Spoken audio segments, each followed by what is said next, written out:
What's happening, y'all? Mind me as I get a little set up. Hopefully all the audio's working.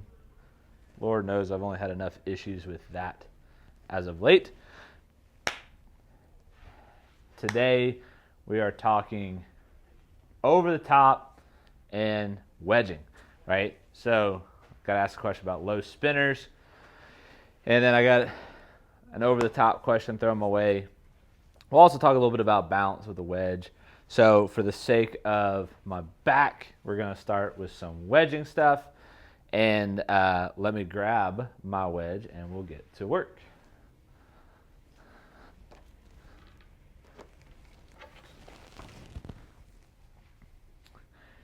All right, so I know some of you probably can't see the TrackMan numbers, but we're going to hit a few little wedges, get some numbers, and talk about what creates spin, right? So when we're looking at these, sexy shots that run in there, hit, check, stop on the dime, right? Those shots are, they're fun to hit, right? Not always required, but they're fun to hit. So we like to do it. So things that matter when you do that is what's the loft of your club when you hit it? We call that dynamic loft. The attack angle or where you're making contact. But probably the most important thing is friction on the face, right? If you can't get it to spin, it's probably because you're losing friction somehow, right? And that friction comes from the grooves, comes from any kind of real like moisture, grass, stuff like that, right? That all reduces your friction. But, the distance in which you have to hit a shot can also make it harder to get your spin rate up. So if you're really close to the green, it's really hard to put on a lot of juice on it. And we'd be outside today, but it's pretty slammed and a little windy, so I didn't want to contend with a lot of people to really kind of show you, but we'll just look at spin rates here on TrackMan and kind of talk about it, right? So I'll hit just a short little 30-yarder-ish shot, little stock and standard. 4,500 RPMs, went 16 yards, but it launched in certain conditions, right? So I got a 58 degree, and right there, TrackMan said it carried 16, total 21, right? So we're going out 5 yards from where it landed, which is stopping pretty good for a 20-something yard shot. The goal is to get, if you're trying to hit a low spinner, you're trying to get the launch to be in a certain condition. So we're usually looking for a 27 to 30 degrees of launch, and we're usually looking for a spin loft on the club of about my dynamic loft there was 48, and spin loft was a little bit north of 50. So let me take a look at that number, pull it up real quick.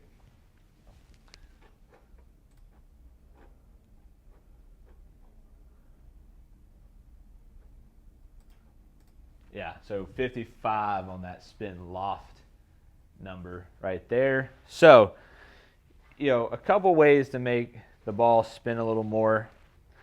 The players I've seen do it the best keep the club head out in front of their hands. The club travels pretty vertically and the face gets really open. So they get set, kind of keep the club in front of them, right? Face gets a little open. Allows you to kind of drop the club in behind it. So that was a little farther on about a 23-yard shot. Had 5 yards of stopping power. 5,000 RPMs, right? Hit down on it 5 degrees. Dynamic loft was 48.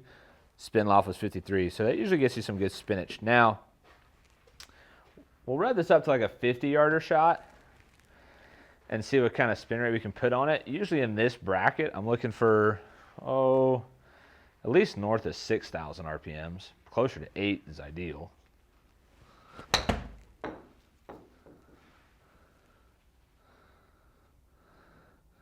So I didn't quite catch it pure, a little towish, but got it out there about 6,000 yards, right? And so I know you can't really see the video, but the club's traveling pretty vertical Usually the goal there is to keep the club head out in front of your hands, and the more you can kind of open the face, the more friction you can kind of put in as you close the face back to the target.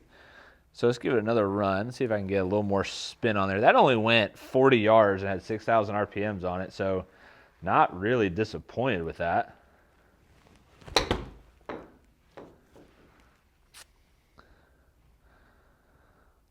There's a 50-yarder for 7,500, right? So the ticket to hitting a low spinner is you got to create friction. Creating friction is usually done best by, think about how you like slice a driver. You can slice a driver by having the face wide open and coming across it way over the top, right? So that same motion is what you want to do hitting a low spinner. You can get the club head staying pretty steep, face gets pretty open.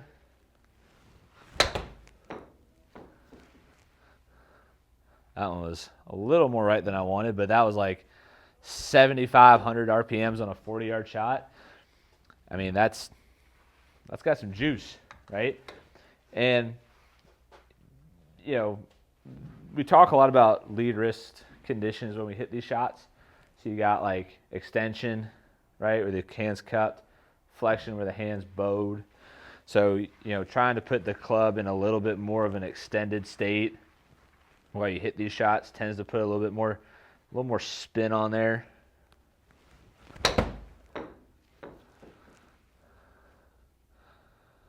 There's a 50-yard shot with 7,600 RPMs.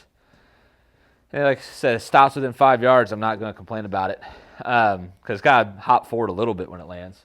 To really make it rip backwards, you really got to start getting farther from the hole, right? Unless you're like Tiger Woods and a freak, you can do this really well and get a lot of friction on the face. But that's just the premise of it, right? So keep the club head out in front of you. Feel like it's a little steeper. Get the club a little more open in that takeaway.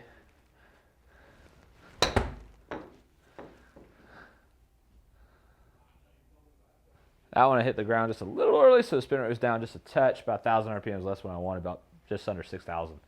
So that's kind of the golden ticket to hitting a low spinner, right? The thing you got to be careful with is you got to be good with your hands, and you got to be good with rotation. If you don't have a lot of rotation, it's going to be really hard to do well too, because the more you open that club face, the more you open your body, the more problems you're about to have. So it might take some time to figure out, but it's not a shot I make players, you know, learn. Just not a shot you're going to have to hit a lot of times. You can usually supplement it with a flop shot. If you're trying to hit like a low spinner from the fairway over a bunker or something, you can flop it and do the same thing, because when trying to get the ball to stop, you can use elevation or you can use spin rate. So I'm going to switch out to a different stick. We'll talk over the top next. I actually don't even use that phrase anymore, really, truthfully.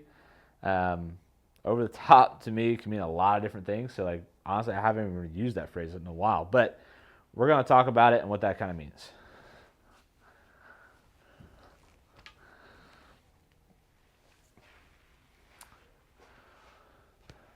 So when we get into the over-the-top arenas, right, and we start talking about what that means, what that looks like, over-the-top is proverbially known as from the top of your backswing, coming over the plane, and causing a slice pattern, right? I have seen a lot of people have a left path at impact that are not over the top. Okay, so what do I mean by that? A left path on TrackMan purely just means the club head is going left of the target when it strikes it.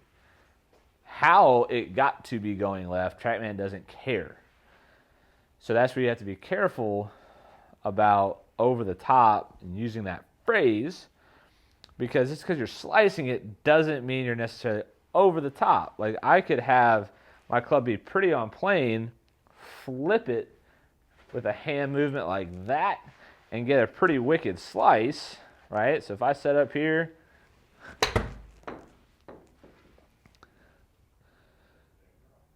like there, I had a -10 path, 0 face, because I'm really good at putting the face back to the target. But that's a 10-degree difference between the two. that ball would have curved a ton if I had done it with a lot of speed, right? So it wasn't like I had to go here to make that happen. I just did that with a little flick of my wrist.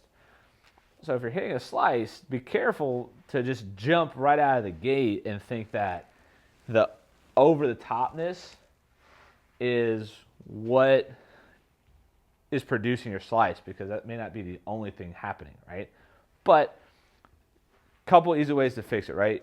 If you've ever taken a lesson with me, you know I'm a big fan of foam noodles and what foam noodles can do to move a golf swing. But some of you don't have that opportunity because you're too far away. But you could take a basket and an alignment stick. If you're on the mat, if you're on the grass, you don't even need the basket part. You just need an alignment stick, which is $2 at Lowe's or Home Depot, right? I need to get like sponsored by them.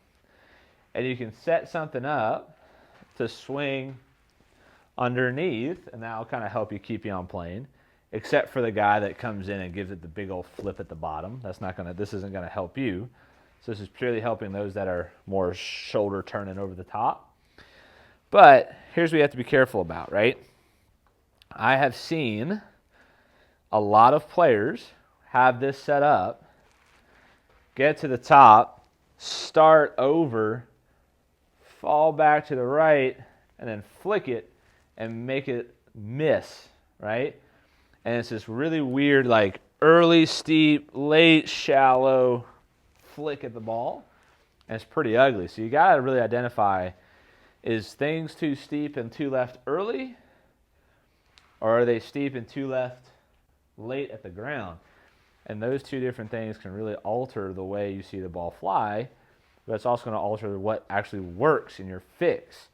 So for the player that is shoulder starting early, they make these things in 6 feet segments, and you'd almost want this thing up at your shoulder so that when you start, it starts more under that alignment stick rather than having it really low, trying to get under it at the last second, right? And you'll find out real quick when you do that, you'll run out of space real fast, right?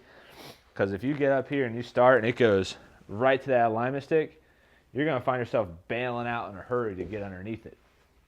So higher is better for those that start really early with the shoulders, okay? For the flipper, right, that's a whole nother argument. That's not really fixing an over-the-top move. We have a bunch of different drills already on the channel about how to cover a flip, but I was just running down some of those rabbit holes. That usually leads into some wrist condition things. Either you're holding it wrong or you're applying the wrong amount of, or the wrong type of torques in the handle. So to kind of dumb things down is like, one, you have to identify from a face-on video, am I flipping it causing my path to go left, producing a slice? Or from down the line, am I guillotine planing my golf club? And if you fall into the guillotine plane, this alignment stick's going to be your best friend, a long one too. If you're a flipper, probably getting into some wrist conditions, finding some flexion in that left hand to really get the golf club to shallow properly. And we've talked about that on the channel before as well. So I hope all this has made sense. I appreciate you guys tuning in for lives. This is the last one for the week. We'll see you guys next week for more great content. If you're a Meta Country Club visitor, thanks for coming and checking it out. There'll be even more content for you guys coming up in the near future as well, so stay tuned. If you're in the Discord, you know what I'm talking about. Until next time, guys, see ya.